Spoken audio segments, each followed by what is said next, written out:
Now we'll come back to this because this is a key point. So what I did was I gathered up my own crew, and it took me a few months, and then I figured out, okay, I'm going to do a lifestyle entertainment show. I've got to get somebody on the show. I got to start somewhere. So I found out that in Toronto, where I live, there's a museum called Spadina House or Spadina House Museum, depends how you want to pronounce it. And they were going to have the Downton Abbey gowns and a whole collection come in from the show Downton Abbey. And I thought, okay, this is where I'm going to start. So I wound up getting in to cover that display and have an interview with the curator, but it had to be like very early in the morning before the museum opened to the public. So I went down there, I think it was like 6 o'clock in the morning or something like that. And I started, that was my very first episode. And then we edited it out and I did an intro, a separate intro and outro with it. And I was wearing like a hat from the 1920s and I had like a tea set in front of me and I did it. And we put the whole thing together. And then it started to snowball. Then came the next interview and the next interview. Before you know it, I'm interviewing celebrities and I'm interviewing CMOs and CEOs, same like what I do now. And at the time, I was also interviewing some smaller businesses. So then I had to figure out, well, how am I going to make any money doing this? And that's always been kind of the challenge because, as you know, there's a thought out there, usually disseminated by PR people, which I used to be a PR person before I moved from behind the camera to in front of it, that media is for free because you, the client, paid the publicist to get it for you. So I was having trouble getting people to pay to be on my show. And I had to come up with a package, and I did. And then I sold it, and I just kind of went from there. And then I start growing. So remember the 700 Facebook followers. Well, before you know it, I'm on every single platform you can think of. And we kept it as a show for many, many years without adding the podcast division. That came actually at COVID. So I wound up growing the audience through constant promotion and constant release of content to over 9.2 million global for and I'm targeted to savvy women over 40. And you know, why did you choose, by the way, this target audience? How was it? You chose this target audience, or the audience has chosen you? To be honest, it's a bit of both. So it didn't start out with me focused on a savvy, you know, over 40 savvy woman. It's kind of evolved. The show has evolved multiple times. When I first started on the network, it was originally called I'm Every Woman TV. And then when I left the network, I couldn't keep the name of the show unless I put Janette in front of it. So I did. It became Janette's I'm Every Woman TV. Then in season 9, we're now in season 14, but in season 9, I rebranded it to Janette's TV.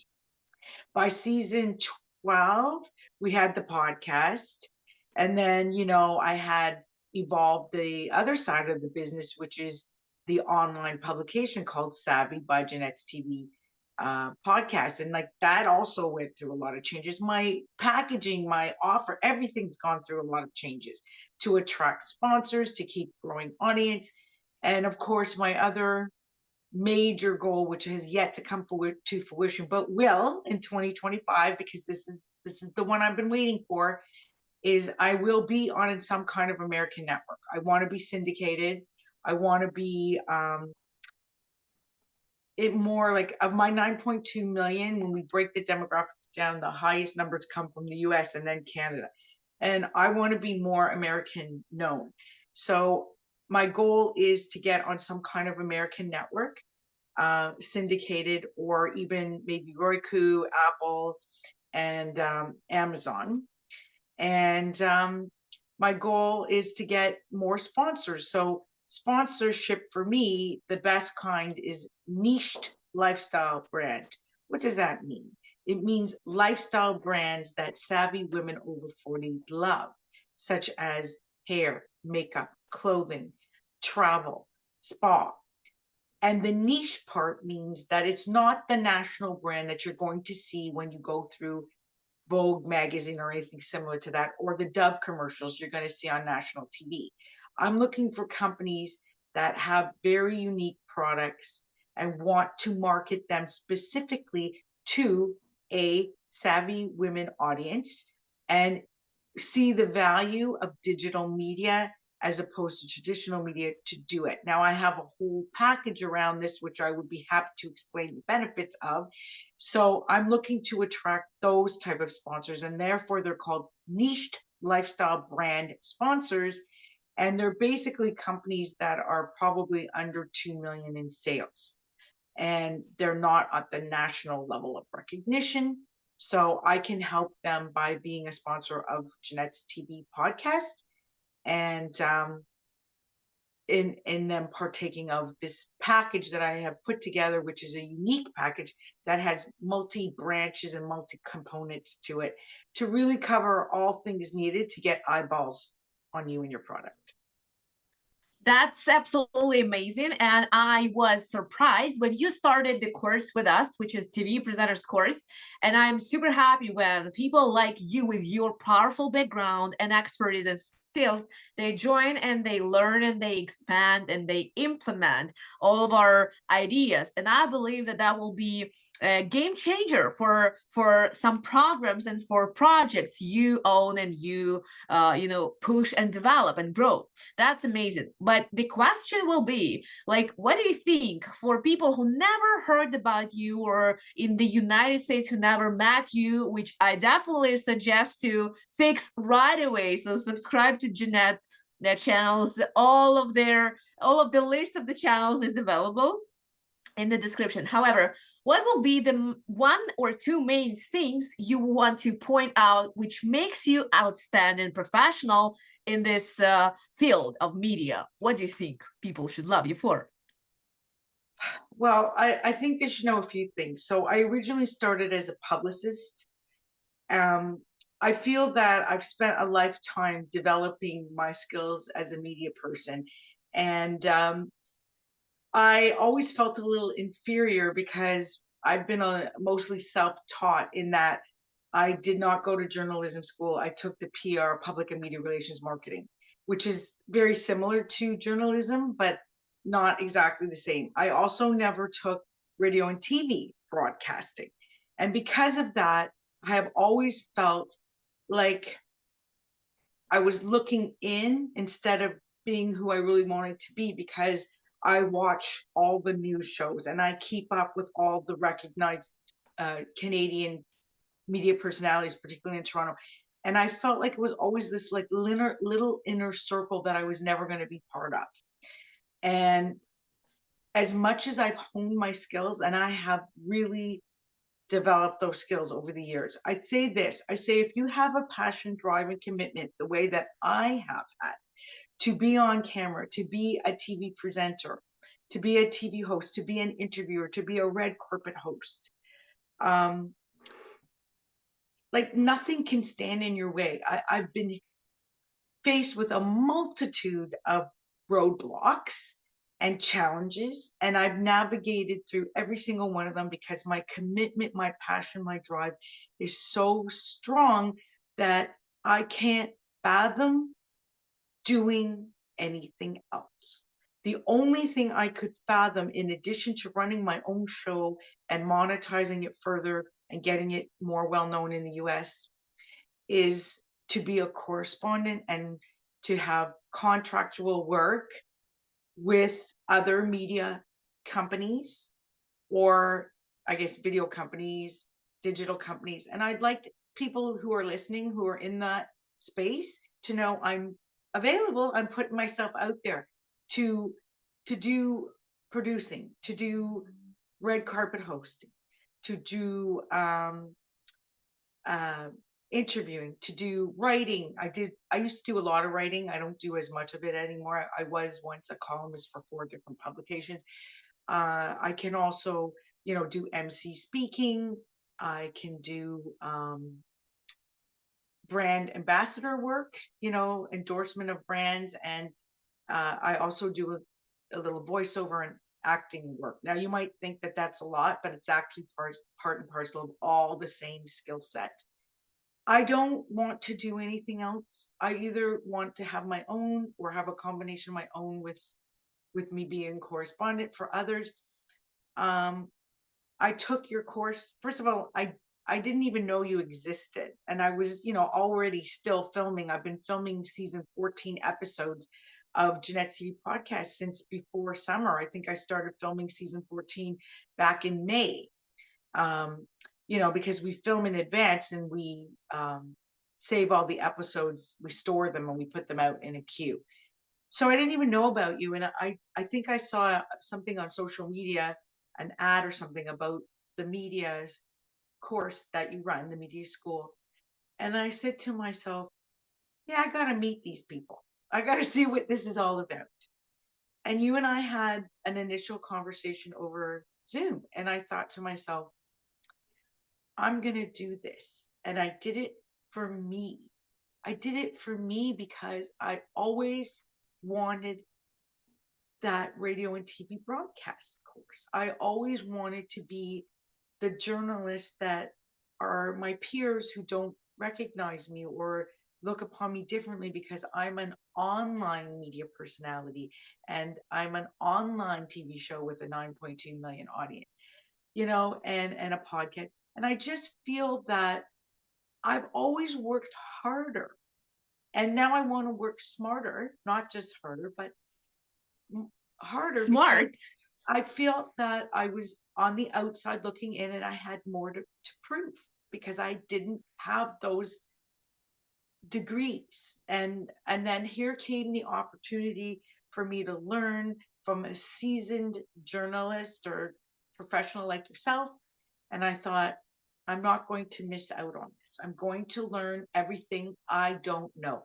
Now, I've learned a lot of things I was never made familiar with, but I must also say that um, some of what you have taught me, I already taught a little bit to myself. So I feel like I've been on the right track because I've done so much hunting, researching, watching of others' videos, trying to perfect my skills, looking at other interviewers that I aspire to. Like, for example, I was always a huge fan of Barbara Walters and, of course, Oprah. But there are other interviewers I look up to, like Diane Sawyer, um, all the morning show hosts in Canada and US. I literally watch them religiously. And I'm always trying to up my game and be better, better, better. And when I think about going to a red carpet or really anything where I'm going to be doing interviews, the research before, the preparation before is absolutely key. It's essential. And I need to know that I've done a thorough job. I really put a lot of time into prep for any interview I do, whether it's virtual, whether it's live, whatever. Um, and then, of course, the content.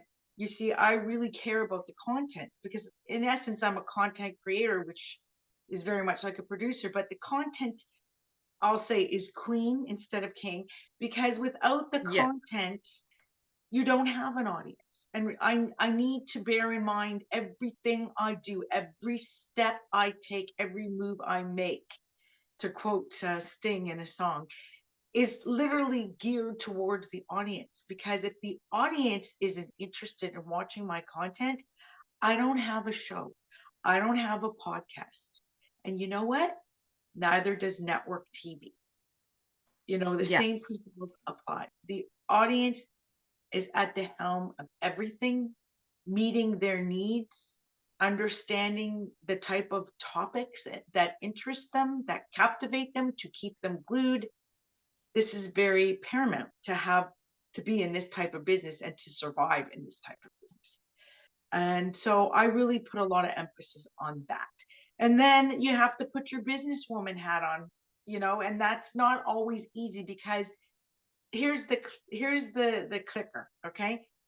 We are also creative types because we're content oriented, we're creating, we're speaking, we're articulate, we're journalists, we're researchers, we're diggers, and we have to be business women too when we turn this into a business and we have to monetize it because we don't I mean, I don't have the backing of a network, and neither does anybody else who's gone digital, right?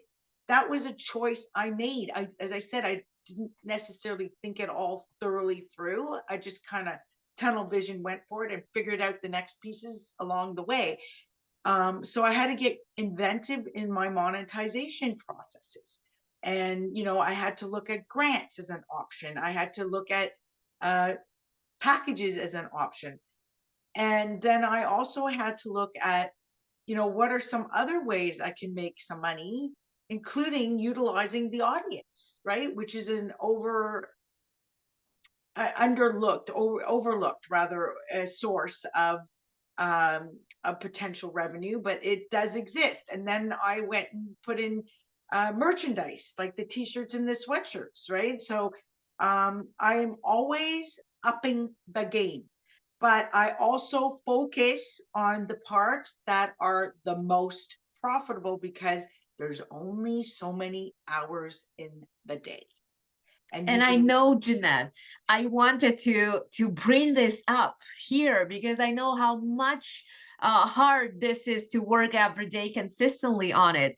And I want to bring up your contribution actually to the field because no need to say that there is a lot of like a lot of interest to your show. There are a lot of opportunities and feedback to your show. So how would you describe the main contribution? Because when we create a show, you're absolutely right. No content, no audience. No content, no audience, no show, right? So the main idea, yeah. What's the main contribution you think this show for savvy women over 40? So what's the main contribution? How will that change their lives? Let's talk about that. Well, the one thing I did do before I decided to brand myself and use myself to this market, to this target market, was I looked at what else is out there in terms of lifestyle and entertainment shows, both on traditional TV and online. And I noticed that, things were being done rather repetitively. And to me, that opened up the opportunity to look at how could I cover sort of similar topics, but do it differently so that I would stand out and people would want to listen to me. And so I really pulled that all apart. And instead of doing like a 1 hour talk show with multiple guests, one after the other, I said, no, I'm not going to do that. So instead, I do one topic in the main episode a week. And then I do special segments also per week that are congruent. So one segment is called Janette's Tips and Sips. And it's like, I do it like a girl talk around a cup of tea. And it's all lifestyle based around giving tips on products, must have products, but not just must have products. There's hacks, there's some lifestyle things around keto eating because I'm very into that, and I've lost over 75 pounds in 2 years following a keto diet. Wow, and using that's a contribution our women can learn from you. Yeah, That's so amazing. the one thing is I need to know that everything I put out, there's another segment too called Janette's Take On, which is a take on world events, sometimes lifestyle and entertainment events, and sometimes business issues. But the point of all of it is to present topics that are meaningful and impactful and change people's life, but also give them reason to pause, to think, and to walk away with something concrete that they can put into play immediately, and therefore better their lives and feel more powerful in their life, right? So that's my goal. And so when I think about what am I going to cover next, like what's my next take on going to be, or what's my next tip and sip going to be, I put a lot of thought into it because I want that impact. And I want somebody to walk away having watched that piece of film or video and say to themselves, damn, I learned something here. I got something tangible here that will make a difference.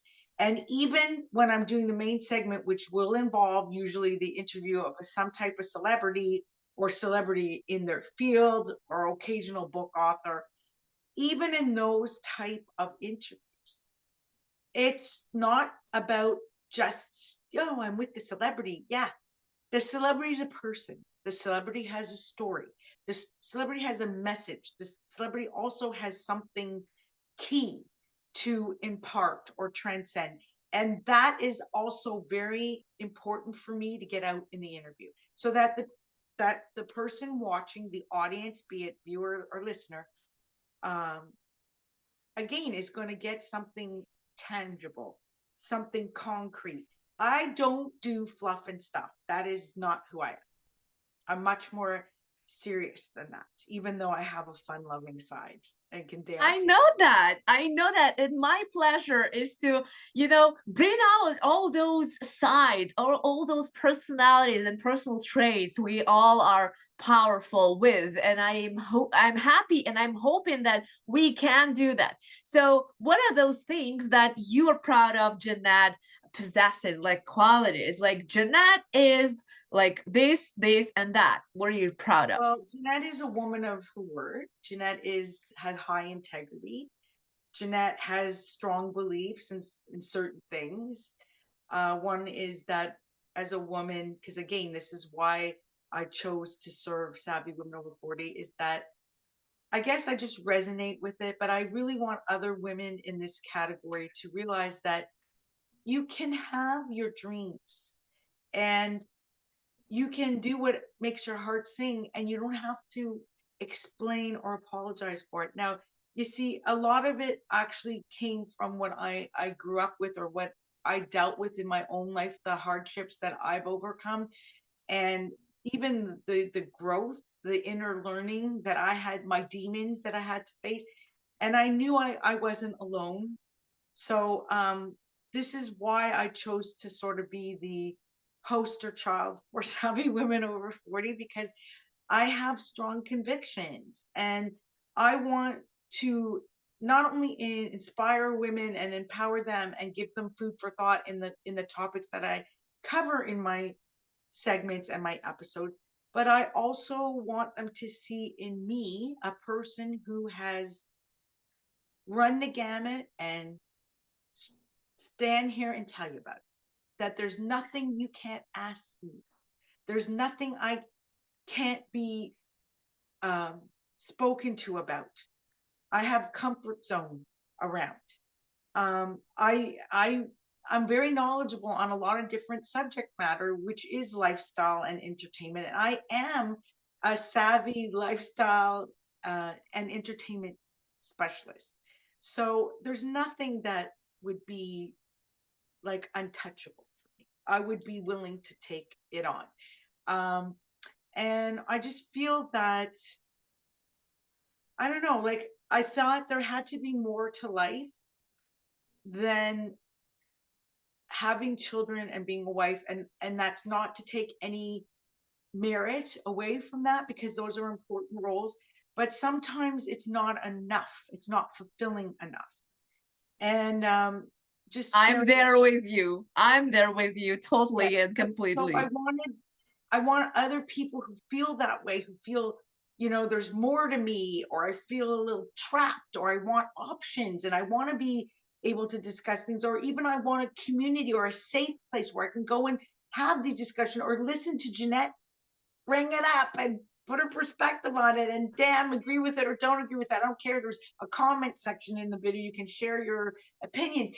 But I wanted there to be that place, and not through The View, and not like these are all very traditional platforms and they serve a purpose, but I have another way of doing it. But I still want women to feel like, yeah, we have a place. We have a place. And it's our time and it's our place, and we're safe, and we can say and do whatever the hell we want, and we can motivate and we can inspire and we can learn from each other, and we can also enjoy the impact of entertainment and what the messages of certain movies, certain TV shows, certain plays, theater, books, whatever. They all have messages too that are powerful lifestyle messages in the form of entertainment, and we learn through that. These are just mediums that encourage us to think about things and to live our best life. That's what I'm about, making sure you're living your best life and that you don't have regrets when you're sitting one day and you're 90 or more and you're thinking back on your life. And I want you to think, wow, I lived my life fully. I don't have regrets. And Zara, I'm going to be the one in the nursing home that's raising hell. You know that, right? I will be in my little room with, they can take everything away from me, but they can't take away my filming equipment.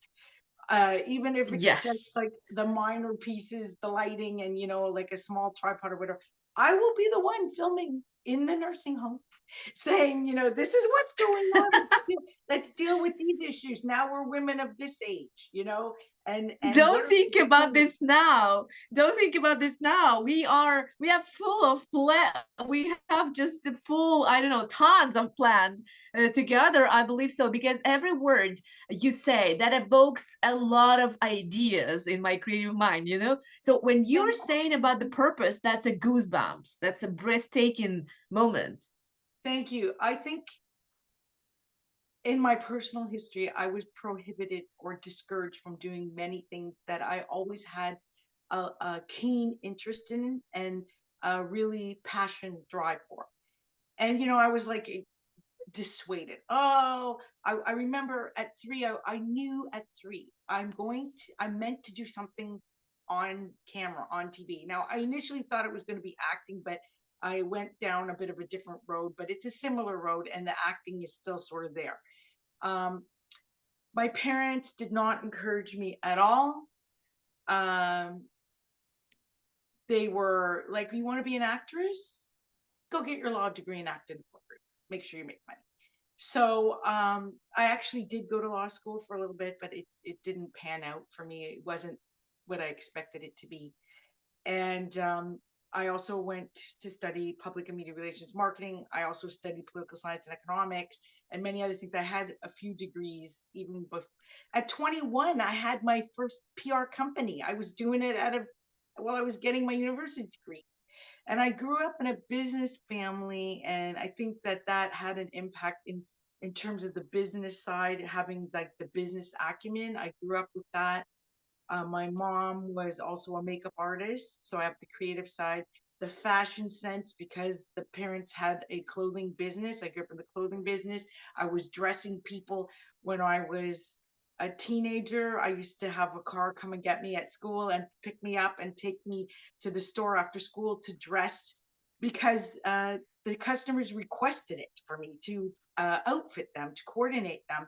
I had a very good eye for that. So, the judges and the doctors would come and they'd wait for Janette to put them together. So, and my mother is also very like that. And she's also got, I got a lot of my skill set from both parents, but I can tell what I got from what. And the funny thing is, they never wanted me to be an actress. They were totally against me having this type of business. They either wanted me back in the family business or to be a lawyer or married to a lawyer, because like I have typical Jewish parents, right? So they're like, I'm not going to let you go to Hollywood. You'll be on the streets. You'll be a waitress. God knows what will happen to you. Same here. Same And here. God forbid I should wind up, like Barbara Streisand in the movies and singing and on theater, like or Bette Midler or any other Jewish person who's made it. Like God forbid that would have been the scenario. It was always the worst scenario. So they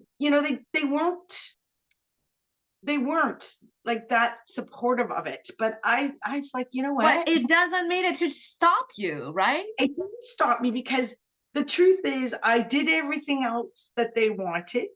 I did everything they wanted. And this I did for me. And okay, it wasn't all a picnic. Yes, there was struggles, including financial struggles, but it was mine. And there was no way in hell anyone was going to take that away from me. And I still don't want that taken away from me. And believe me, I share this too. May I share this? In the last 19 months, life changed for me because I had a freak accident and I damaged my right foot. I broke this toe on the right foot in many places, and I fractured it in a few others. And it didn't heal correctly because of my diabetes. I'm a type 1 diabetic, and it just didn't heal correctly. And it affected my ability to walk and stand, and I can't even drive. Like 10 minutes around my own neighborhood doesn't get me too far. So this impacted my ability to work red carpets and what have you. And it was killing me. Like, I was so sad and distraught because it was prohibiting me from doing what I love. But I did find a way to continue by putting a studio in my home and also filming more virtually. Now I do a little bit of both. It's like I can't go, let's say, 3 days in a row and stand for the 18 hours, but I can break it up a bit. And then, you know, an event happened. I can't get into a lot of details of it yet, but, and I'll talk more about this at maybe my next interview with you, but an event happened where I went to it as a disabled person using a walker, and at the time wearing my orthotic boot. And I'm past that now. I'm using a cane, but at the time that was the case. And I did the event. It was a red carpet, and I was not allowed to continue to go do my usual red carpets. And I'm talking like on average 18 or 20 at these type of large events, down to like 4, down to like none. And then another year went by and I wasn't accredited. And I had been going there for 11 years with accreditation. And it just killed me inside. I cannot tell you what that experience did to me and how much it changed me and my business. And it cost me a lot of sponsors and different things that I had to rebuild. But again, that there's the fire is in the belly. It ain't going away, Razara. I am not going away. I don't care. That's what I'm leading to. It's not new. Or remember, it's not new situation for you that someone is stopping you from your dreams. This is why it seems to me your story, which we just made a little, you know, sneak up to behind the scenes of the story. However, we need to understand that all these huge ways, all these fantastic achievements, they are built with the stones that were thrown in you. So this is like a foundation of who you are, the new personality. And I'm happy that now you're doing such an amazing journey of being an example for all those women that they are again experiencing the same or even worse. So this is why I feel this mission to show up, to speak up. And thank you again, Janette, for sharing this story. Thank you for being today as a guest, and thank you for inspiring millions of women across the world. This is a mission to be accomplished. And thank you. We all will subscribe to your channel. We all will do our best to listen to your new stories, and please keep going and motivating people, because you have this inner power, and let this bright shining light enlighten our way to our dreams. Thank you, Janette. Well, it was Yara and MediaStar TV show. We'll talk to you soon, Janette. I hope so. Meanwhile, subscribe to Janette's channel, my dear friend, and see you next time. Thank you, Janette. Bye-bye. Thank you. Bye.